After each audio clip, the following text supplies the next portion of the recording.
The names are popping up.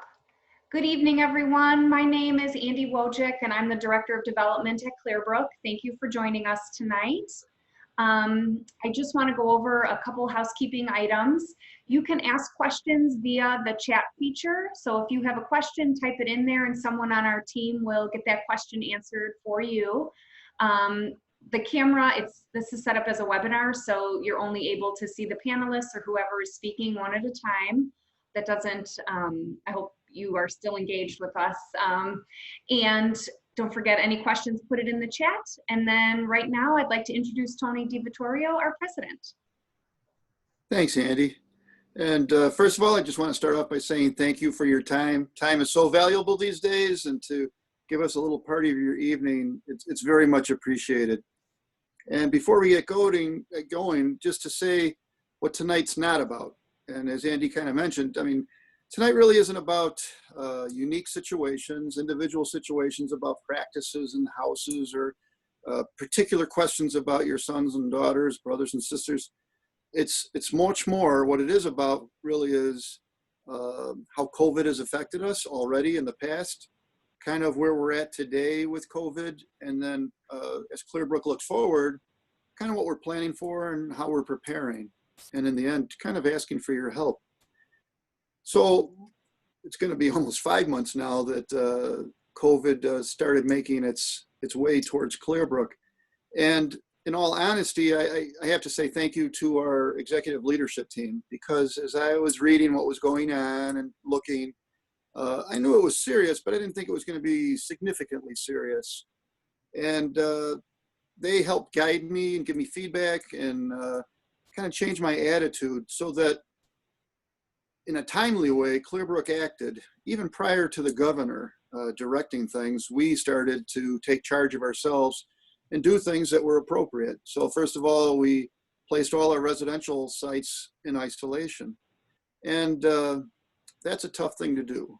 So, we know for families, I'm a parent too. And for families to have someone in their life who's routinely vulnerable, and you want to be part of that life and looking over people's shoulders, and we appreciate that. So to place people in isolation, that's a big step, and it creates more anxiety. But we had to do that, and the whole goal was just to limit the number of contacts. So instead of a house of 5 or 6, having 5 or 6 different families visiting, different members of families visiting, and all the people those families come in contact coming along for the ride on their bodies, we decided, no, it'd just be staff, just the staff assigned for the homes. Families challenged us on that, saying, well, what's the difference? Well, the difference are numbers. And we wanted to play the numbers. We wanted to do what was in the best interests of those that you have trusted us with. But still, that created a lot of anxieties for families, and it was always understood. And then we shut down the day programs, and that created even more anxiety. So the first thing I'd like to say to the families right now really is you haven't experienced it as much out in your neck of the woods. But for many of our families, watching things on TV and hearing things on the radio, it's very real. As nursing homes and hospitals began to have all kinds of cases by us, at the same time we were saying you can't go see your son, your daughter, your brother, your sister. And then we shut down day programs, so they're not even leaving the homes. And people their anxiety was through the roof. And sometimes people were angry with us and vented on us. I can tell you for myself, for all our staff, we understood where that was coming from. It was from a place of love. It wasn't foolishness or goofiness that they were just pounding. They were scared and anxious. And so I understand that, and we took it that way. I also appreciated weeks later when those same people who weren't pleasant to talk to called up and said thank you and apologized. And we all said, there's no need to apologize. We understand. But that was the start of it. And for the first month, really, we were pretty proud of ourselves. I think we had one case, and that case started outside on a vacation with a mom and a son. So nothing happened at Clearbrook, and we were not cocky, but confident. And then in May, it hit. And in one of the worst places, a place where I fear the most, we have a a facility with 85 people called the Commons. It's an intermediate care facility. That's just a category, but what that means is it had nursing care, supports, and what Clearbrook has used that facility for, really, that home of 85, as far as people get older, more medically fragile, and have a lot more physical needs. So at that site, most of our people are over 65. More than half are in wheelchairs. Almost all are medically compromised. Most everybody shares a room and shares bathrooms.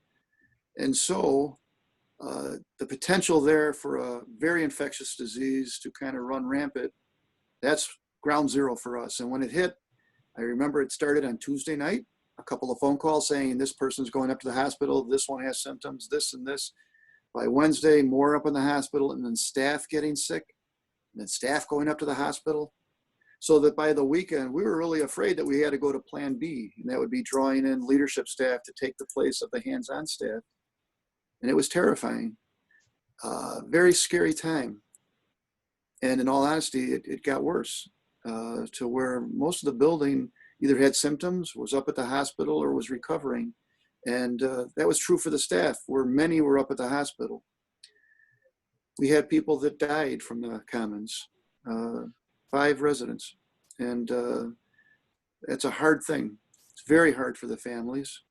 You can't be with your son, your daughter, when they leave to go to the hospital and they die alone. And those are people that have been with Clearbrook for a long time. So we're their family. And knowing that they are by themselves and probably is scared, and that they let go and die, and you can't even gather afterwards to talk about it, to comfort each other, to be there for each other, to be with the family. Very painful. And we didn't have time to be worrying about that because we had a lot of sick people on our hands. We didn't have to go to plan B with the staff. The staff continued to come. I have always been very proud of our staff, very respectful, but I've never loved them the way I love them now. If you can imagine, our day staff were pulled from those places that they worked to work in residential, sites that they hadn't been familiar with, to go into situations where people might be sick or people are sick, to work with other staff that they don't know as well, so they're not really feeling part of a team, and to work in an environment that's a direct threat to them and as they go home to their families. I knew we had good staff. I didn't know how good they were until they just kept coming back. We had staff that we wanted to support them in every which way. And at the Commons especially, they didn't want to go home and get their family sick. Or by the time they went home after working 2 shifts, they didn't have much left and they couldn't be mom and take care of all the things mom has to take care of. And so we put them up, we called a Marriott, and we put them up into the hotel. And so they were able to work their 16 hours and then go to a hotel, take a shower and lay down. We provided meals. And that wasn't just for a night or a week. It went on for 3 and 4 weeks. And we had to do that to make sure that they knew they were supported so they would come back. When that was going on, I knew that there would come a day when I'd have to look myself in the mirror and be able to say, I knew firsthand what was going on. And so I asked Jessica Smart, who's the vice president in charge of those facilities. I said, Jessica, get all the equipment I need and let's go over there, help me get suited up, and we'll go in and we'll visit. And as we're driving over there, I could feel my heartbeat. As we pulled into the parking lot, I was sweating and breathing a little bit more unusually. And as we suited up, I felt like I was inside of a spacesuit. I was all hot and uncomfortable and sweating, and I literally could hear my heart beating. And as we walk into, the doors open up, this facility for 85, where more than a half dozen are up in the hospital and dozens are sick and staff are sick and many are on ventilators up at the hospital. I'm walking into an environment that is full of COVID. This isn't some far away, goofy thing that people are talking about. People were sick and people had died already. And a little bit ashamed of myself because I was more worried about me than about them right at that moment. And as I looked around at the staff were somewhat used to this now. And as they came in, they were teasing and playing with each other, checking out to make sure that They had their masks on right. They had their face shields. They had their gowns, gloves, and boots and caps, that they were fully protected because they were getting ready to go in and work 8 and 16 hours. When you work at the Commons, you're also doing everything for the individuals because most of them can't do much of anything for themselves. So you're intimately involved with each person physically, feeding and changing and cleaning and holding hands and talking. And in that protective equipment, you are as uncomfortable as hell and sweating. And as you realize that the air around you is full of this virus that has made your friends sick, as you look left and right, staff that you worked with yesterday aren't there today because they're up in the hospital. And you see the empty beds where people who live there aren't there because they're up in the hospital, and some of those beds are going to be empty permanently because someone has died. It's amazing to me that they came back. When I left the house that day, that building, I stripped down and threw all the stuff into the trunk of my car, went home, stripped down and took all my clothes off in the garage, which is what you're supposed to do. That was washed separately from everything else. And then I went upstairs and took about a half-hour shower, showering 3 times, cleaning everything, rinsing, hot water, because I didn't want my mother-in-law to get sick. I didn't want my wife to get sick. I didn't want my son to get sick. And as I thought about that, thinking about the staff having to do that all the time, every day, and not just one day, but day after day, week after week. In our world now, we think of, if I've been exposed, I kind of count 14 days till I know I'm okay. And I could have told you in a minute that 14 days elapsed after my visit. And then the same thoughts hit my head where I'm thinking, our staff, that 14-day clock kept ticking. It kept going forward. It was a new 14 days and a new 14 days for over a month. In CILA, it was the same thing in the group homes. Yeah, they're smaller. Many of the people are healthy, some aren't. But there, the staff mostly work by themselves. And as homes were sick and defined that way, they kept coming. In the mornings, it was stay staff who maybe have never worked in a CILA. In the afternoons, it was the routine staff that knew these guys. And as people got sick, they felt horrible for them, and they kept coming. As our staff got sick, they wanted to come back. We lost one of the staff in the CILAs. A man who didn't fit all the categories. He wasn't old. He wasn't unhealthy. He was a younger man who was very strong. He got sick initially, was very ill, and then was getting better. And then the family let us know that within 12 hours, as they were weaning him off equipment, all of a sudden he just hit a wall. And 12 hours later, he was gone. So this COVID thing, even if you haven't been touched directly, is very real for us. It's also very real for the managers. So the DSPs, incredible. But the supervisors, the managers, the Qs, again, just like the families, they couldn't be in the homes. We wanted to reduce the numbers, but they wanted to do everything they could. And 7 days a week, 24 hours a day, they were doing everything possible to make sure that the staff had the supplies, the protective equipment, but also just the supplies to do day-to-day work. And as you know, from toilet paper shortages and everything else, to keep 54 homes up and operating, as well as those large facilities, to get all the supplies that were so scarce, that alone occupied everybody's time. But then to listen to the staff and support the staff and make sure we had enough staff, and if staff got sick, make sure we had someone to fill in for the staff that can't be there. And then to handle the calls from the families as they grew more anxious and afraid, and then to talk to the families that lost people. Those staff were incredible. Their hearts were as big as anything, and their actions were great. The executive team too, to let you know, the people who report to me directly, we began immediately meeting every morning on the phone. We had a standing agenda of looking at all the sites, all the 6 sites. And we reviewed who was healthy, what was their status, staff, residents, who's up in the hospital, what's the status. We reached out to every staff family whose family member was in the hospital to offer support, to get updates, to know what was going on, and to know when someone didn't make it.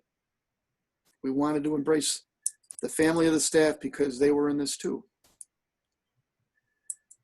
That leadership team also looked at supplies.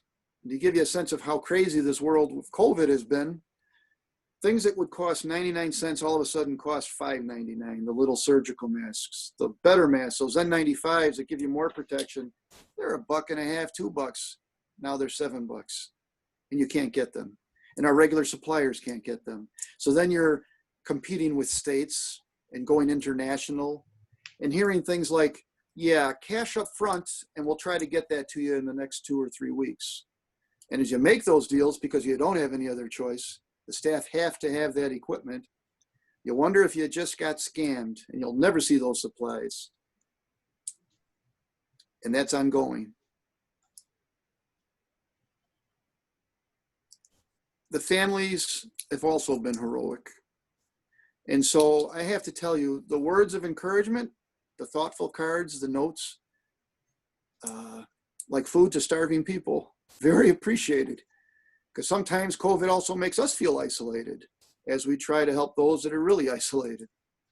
But also, in all honesty, the simple acts of kindness, dropping a basket of food off, dropping toys and games off at houses, bringing by toilet paper and towels and anything that people thought we needed, to drop them at the door knowing you can't go in to see your sons and daughters and brothers and sisters. That was incredible, enormous. There was beautiful moments throughout, staff moments. There was a staff who had a son who plays violin. And so he thought it would be a beautiful thing to have his son call ahead to a house and say, hey, open your windows. And then this young man sat his chair up in the front lawn and then played music. And while he was playing the music, no one was thinking about COVID, and everyone's grinning. There was a good number of staff who wanted to be difference makers, like the DSPs in the homes, but they couldn't be in the homes. So they thought, hey, let's do a COVID parade. Let's drive by and beat the horns and let them know people remember, and let's have fun. And after the first house was visited and they started calling ahead, by the time they get to the second and third houses, all the individuals in the front yard screaming and laughing and having a good time. And the staff were all happy, waving back at the other staff who were in the cars having a parade. The image I have of family and the love they showed and the heroic things they did, there was a picture. Moms love their daughters. That's a mystery to everybody except moms and daughters. And when you have a daughter who's got other challenges and is a little bit more vulnerable, I think that bond is even closer. And so to have your daughter isolated at a time when you're terrified for her health and you can't be there firsthand, this mom decided she was going to see her daughter, and the picture that was shared was her kissing the storm door window on one side outside, and on the inside is her daughter, and her daughter's kissing back. And both of their faces are so alive, it was like Christmas. They were so happy. They shared their love despite COVID, despite the separation, despite that glass. They were as connected as ever. People chose to be positive. People chose to make a difference. Whether it was the DSPs, the managers, the execs, the families, everybody chose to do the right thing. Besides the emotional toll of having people sick, always being anxious, there's a financial toll to Clearbrook. Clearbrook is paid by the state to do the basics. We have always raised money to do a better than basic job. I think we do an exceptional job. Many of you are new to Clearbrook and you chose us because of that. But COVID was above and beyond what we're used to.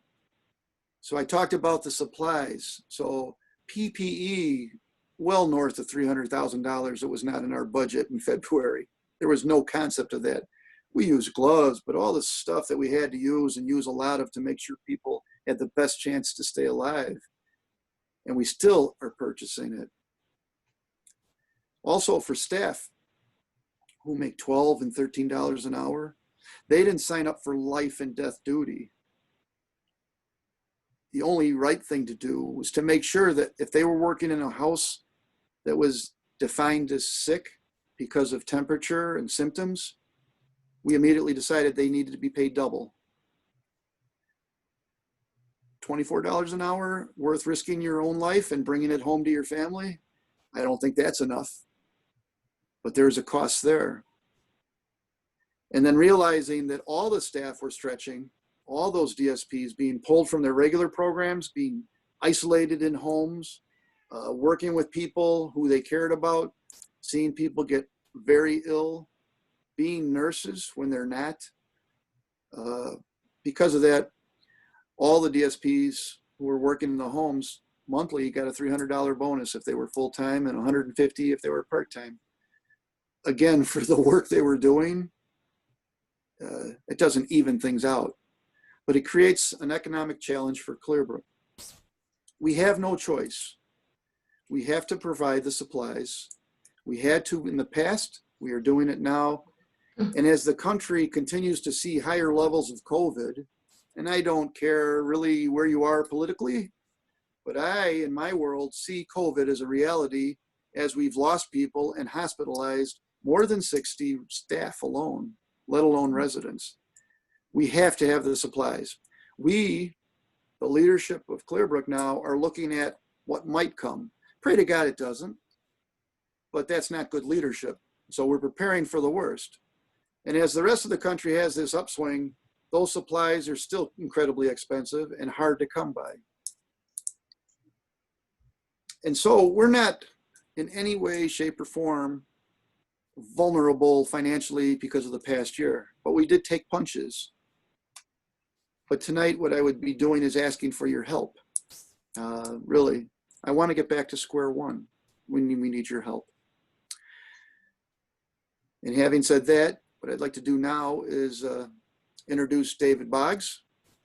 And actually, Dave's been on vacation this week. And so for him to join us is just another example of above and beyond behavior. So vacation Dave, you're on.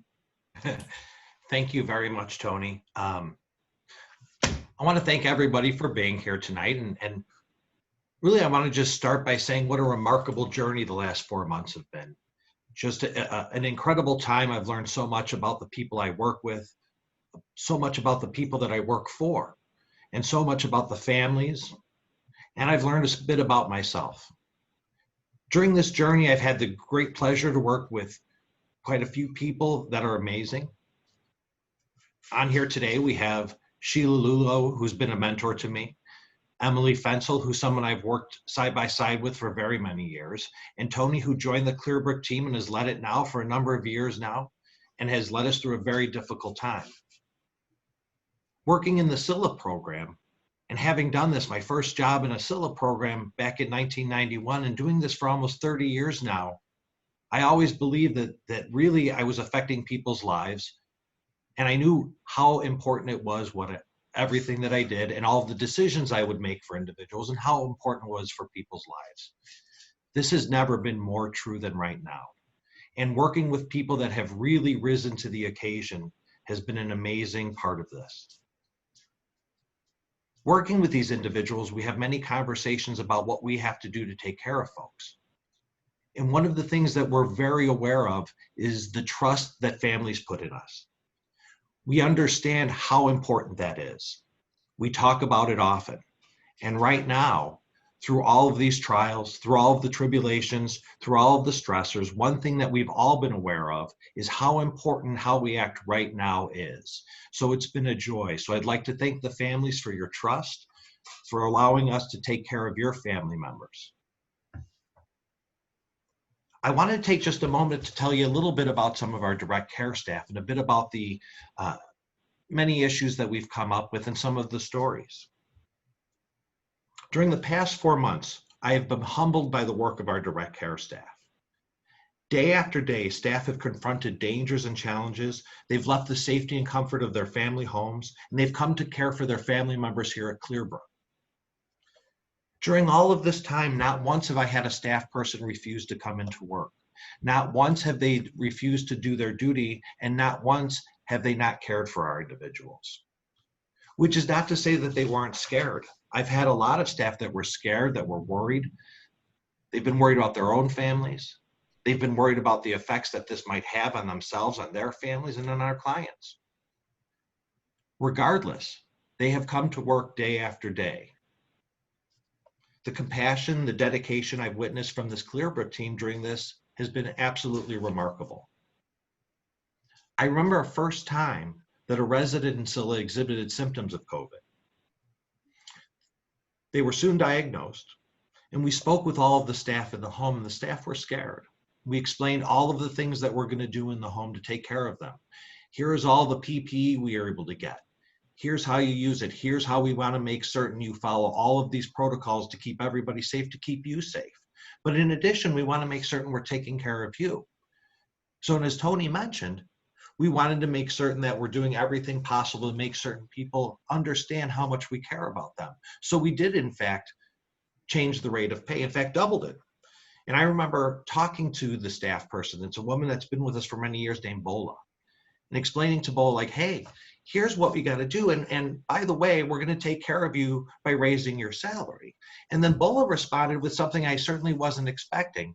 She said, well, you don't need to raise my salary. You certainly don't need to raise my salary so that I take care of my family. And you don't need to pay me more to make certain I do the right thing, Dave. What an amazing person. But that we have seen time and time again with people. I recall early on, I had a staff person call up, and they had a call up and they said, I have a bit of an issue. Unfortunately, my wife is sick, and as it turns out, she had COVID. He made arrangements for her. He made arrangements for his children to be safe and cared for during this, and he moved out of the family home. He continued to come to work every day. And what's amazing about that story is I have 5 staff in the CILA program that did very similar things, where they moved out of the family home so they could continue to work with our family. The management team that I've been blessed to work with, the coordinators, the Qs, the schedulers, the people behind the scenes, the nurses, have been incredible. They've had their professional and personal lives uprooted. Everything that they do has changed. All of you have families. You know how difficult it's been during this time to get things. In many stores, you can't get more than a dozen eggs. Perhaps you can't get toilet paper. If you can, they restrict how much you can get. You can get 1 gallon of milk. Many of our Qs are responsible for 24 people. Trying to feed 24 people at today's day and age is a very difficult task, particularly when all of the systems change overnight. All of those management staff, none of them complained. All of them banded together and they figured out a way to get it done. All of them left their family homes. Most of the managers spent their days going from store to store, buying what they could. Dozen eggs here, gallon of milk there, whatever they could get to get through and make certain that the residents were taken care of. I can't thank them enough for their support. We asked the Qs not to go in the homes, and that was something that was incredibly difficult for them. We wanted to do this so we could create the bubble so we could keep people safe. Early on, one of the staff took a picture of one of our managers, Jody, outside of one of the homes. Jody loves being in the homes. It's why he does this. And he was hanging out outside, and the staff took pictures, and he was doing some social distancing, not coming in the homes. And we started sharing this picture with all of the management staff. We all had a good laugh at it because, quite frankly, it was a little on the creepy side. But the team got together and we had some good laughs, but we also started developing some really cool things that we would do. Tony spoke of some of the socially distant activities we've run. Well, we did a bunch of socially distant activities where we had the managers having competitions, who could come up with the coolest activities, who could have the most fun, and who could come up with the wackiest picture. Anything we could do to make the residents feel like they were having some fun, they could take their mind off of things, and anything, frankly, that we could have some fun with. But all of these staff, they worked 7 days a week to take care of folks. I can't thank them enough. And then there are our residents.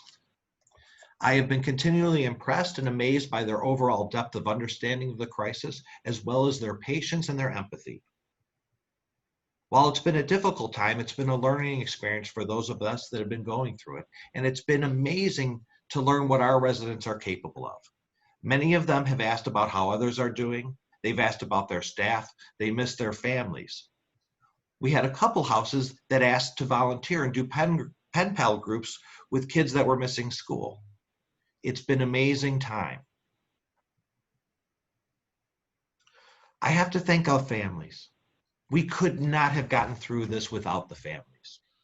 I know that Emily spent a lot of time communicating with the families in McHenry, and with our other homes, we sent out many letters. And every single time we sent out a request, things showed up at our doorsteps. If we said we needed more toilet paper, then there was toilet paper left on the doorstep in the middle of the night. People sent food, people sent supplies, people sent all sorts of games, and we could not have done it. So anything we asked, all of the families stepped up. So we want to thank you for that. I want to assure you, as we continue to navigate this crisis, we'll work with the families. We'll make certain that we continue to communicate with you.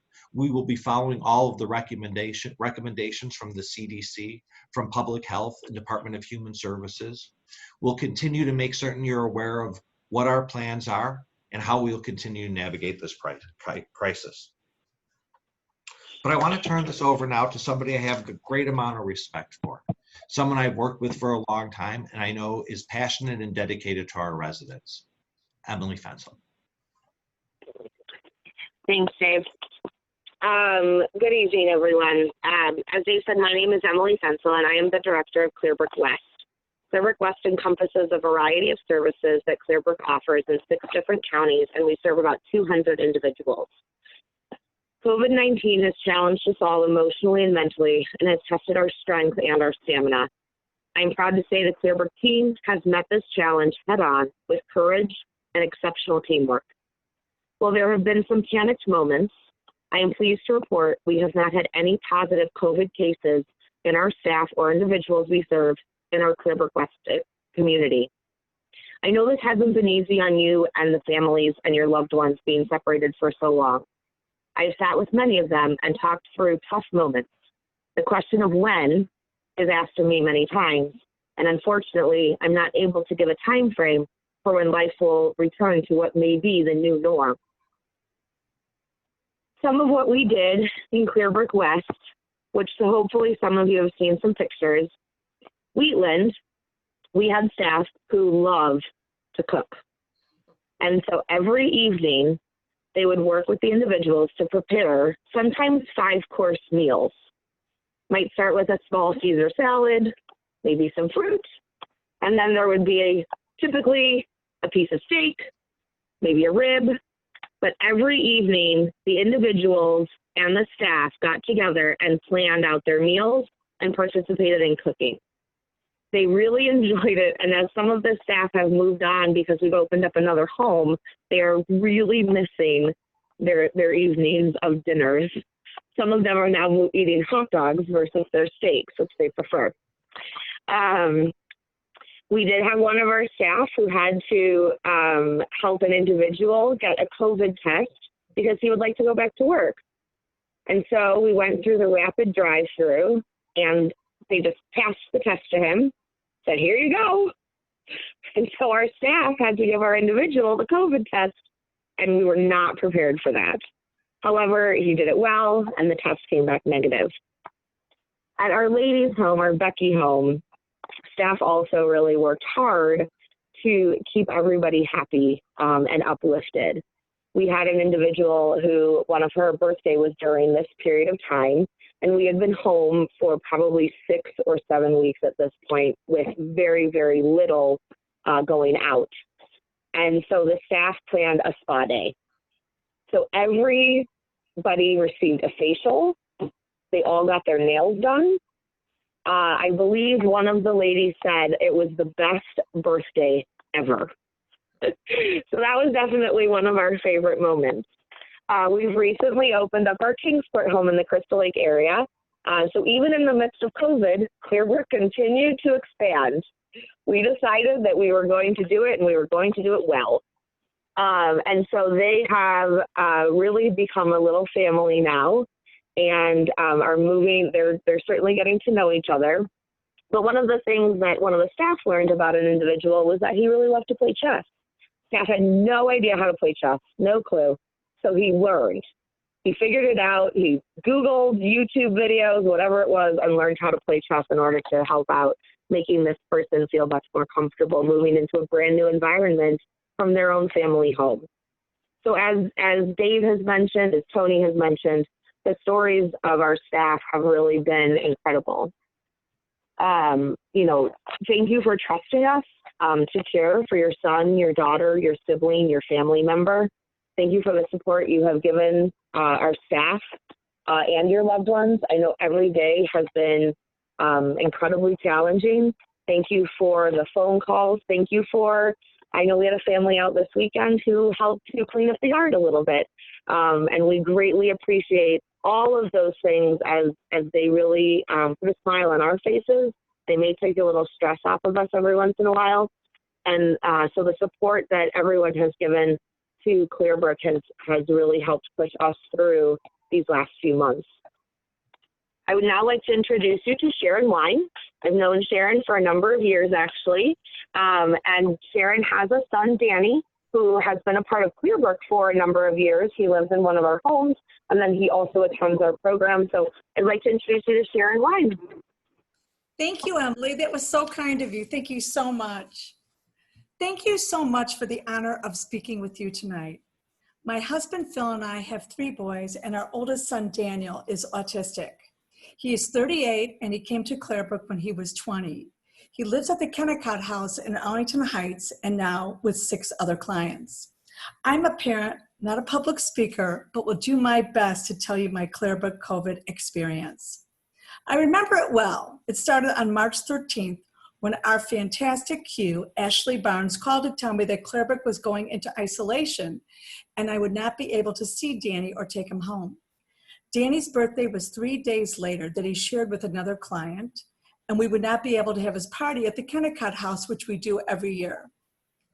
Phil and I were worried, but we thought we would see how we did and go from there. Everything was going smoothly until the end of May when we received an email from Ashley. It told us that one of the clients was in the hospital and had a COVID test that tested positive. I was so worried, but was told by the staff the clients would be monitored and temperatures taken and watched carefully. The client that was in the hospital tragically passed away, as well as subsequently a staff member. We were heartbroken. This was the client that shared Danny's birthday, and terrified at the same time, and felt guilty that maybe we should have taken Danny home. And it was really a very, very difficult time. Clearbrook calculated the time that the client first showed symptoms, and we made it to the 14th day when a client just coughed, a few coughs, that was it. And Clearbrook immediately took him to the hospital and tested him for COVID. And because he showed no symptoms, he was sent back to the house. Clearbrook was very careful and treated him as if he did have COVID and had all the clients quarantined to their rooms. They ate there, they were checked constantly by the staff. Dave even had a partition built with a door so the client would be far away from all the other guys. The staff wore PPE equipment, and it came back that the client was asymptomatic, had asymptomatic COVID. The staff were all tested as well, as were some of the clients, and everyone, thank God, was negative. It still amazes me, as Tony said, that the staff was willing to come into a COVID house. I would call every day asking, nervously, how is Danny? How are the other guys? And be told, Sharon, don't worry, everyone's fine. In addition, as a parent, we feel that the staff have been guardian angels to our son, Danny, and the other clients. I really can't think of anything Clearbrook could have done to keep the clients safer than they did. But I'm happy to tell you that we are 6 weeks COVID-free. I want to thank Tony and Dave for doing a wonderful job communicating to all of us, either through an email or phone calls, letting us know how Clearbrook is doing, calming our fears, and being transparent. I believe it's not by luck that this huge organization is COVID-free. From administration down to the staff, they have worked so hard to keep all the clients safe. I remember recently talking to a board member on the finance committee and telling him I was so glad that Danny could be with Clearbrook for the rest of his life. And he said to me, you know, Sharon, that costs money. And I said, but Danny's funded by the state. And he told me the state does not cover all of Clearbrook's expenses. I had no idea and was totally surprised. That is why it is so important and beneficial to Clearbrook to donate and support this wonderful organization, as we have and will continue to do. Any gift will help. Phil and I have participated and supported some of the wonderful fundraisers that Clearbrook has had in the past, like the wine tasting, Jelly Belly Days, Shining Star Ball, Walk and Run, and the golf outing, just to mention a few. But they had to be canceled due to COVID, but hopefully will open up soon, and they are really fun to go to. I just want to conclude by telling a short story when we finally saw Danny about a month ago, when Clearbrook allowed visits with social distancing. The staff thought it'd be really difficult because Danny is used to coming home every weekend with us, and he would have a really hard time not having his overnight.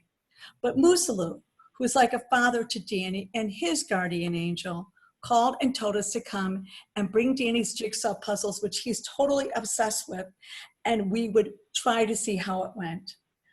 Phil and I raced over to the house. We went to the very back. We put the puzzles on the porch with such anticipation. It's been 4 months. Danny comes out, picks up the puzzles. He smiles at us and he goes, "Bye."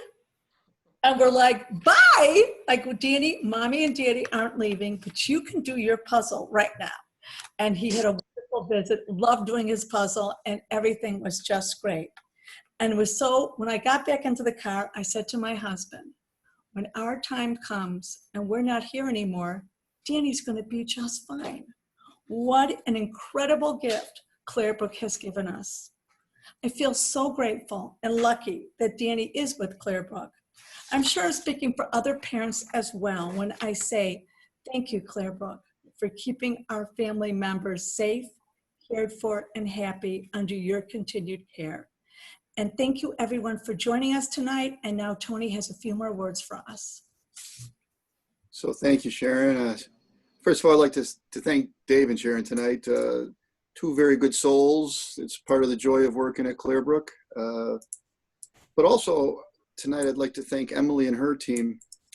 So having gone out in McHenry, I was always, the last few weeks when in Arlington Heights, people are wearing masks, people are very aware. Out there, I have a sense that not as aware, although now reading that the high school district is now going to e-learning. And by the way, your rate of infection is higher than Cook County's. Oh yeah, I would have looked. I say that not to scare. The reality though is you're not immune any more than we are. And what I appreciate is having Emily out there and her team. They have all the support that Clearbrook can offer as far as a large agency, but Emily and her team are a small, tight group. And what we have discovered is that small, tight leadership group can react and be flexible and move quickly and be available to families and staff to make sure it happens the right way. Clearbrook has all the confidence in Emily and her team, and I hope that we totally avoid what has been incredibly challenging a little bit east of you, but I also don't want to pretend that it's not a problem. Our victory won't be that anybody gets sick. That we have really not as much control over as I would like. What we will take pride in is how we respond to whatever comes our way. Clearbrook is a family. For me, family is at its best when things are at their worst. And we have been through a very bad time, and we look forward to possibly even more challenges. But we will be at our best. None of us at Clearbrook would wish this to happen to anybody. None of us hoped that we would have this type of a challenge. But I think I speak for everyone that all of us wouldn't want to be anywhere else if this was the challenge laid out in front. This will be, when someone years from now asks, what did I do? I will talk about being at Clearbrook during this pandemic and the response of the Clearbrook team. And that's where my pride, that's why God put me here. I really feel that way. The reality though, besides all the human toll and challenge, victory and defeats, is the financial one. And that is why tonight I'm asking for your help. When we talked about costs, you've received letters, hopefully, that point out that we were at about 1.3 million more than what we planned on spending this year because of COVID. We're a large agency, but 1.3 million is a large amount. We need to get back to square one and beyond to be best prepared to do what we may need to do in the coming months. You are part of the Clearbrook family, a unique part, but you are part of our family. We want to be providing your family members with the best possible care to ensure you that we are going to do everything possible, that we will have the equipment to do that, the training to do that, and the staff to do that. In order to be in that position, we need your help. And so tonight I'm asking for that help. Let me read this that was typed out for me by our development department because I want to make sure I get it right. Tonight I'm asking you to make a gift to Clearbrook to help us get back to square one. There are many ways you can support Clearbrook now and for the future. You can make a one-time gift. You can pledge to make a gift over the next 3 years. You can set up a monthly gift. You can name Clearbrook in your estate plan. Most of you have been part of the Clearbrook family, some for days and weeks, others for months or maybe a year or two, but you are part of the family now. And our commitment to you is the same as the commitment to the people who've been with us for 20, 30, and 40 years. We will do our best when things are at their worst. And so tonight I ask you for your help so that we can do that. Now I'll turn you over to Andy for some final thoughts. Thank you, Tony. And thank you, Sharon, Dave, Emily, and your team for joining us tonight. And Sharon, thank you for sharing your story. We really appreciate it. As Tony mentioned, I work on the development team at Clearbrook. So if you guys have any questions about how to make a donation or how to set up a monthly gift, I'm happy to help you with that. And I think that all of you have received emails from me. And we will be following up with a recording of this. And any other information that you could want, I can help you with all of the different ways to support Clearbrook. Also, I just want to ask you guys to sign up and join us for our virtual 5K. This year it's taking place on September 26th, weather permitting, but you guys can all participate in your own neighborhoods. We'll hopefully come up with some fun competitive ways to get the CILAs involved and challenging each other. So if you guys would like to sign up to do that, please feel free to reach out to me or someone on our team.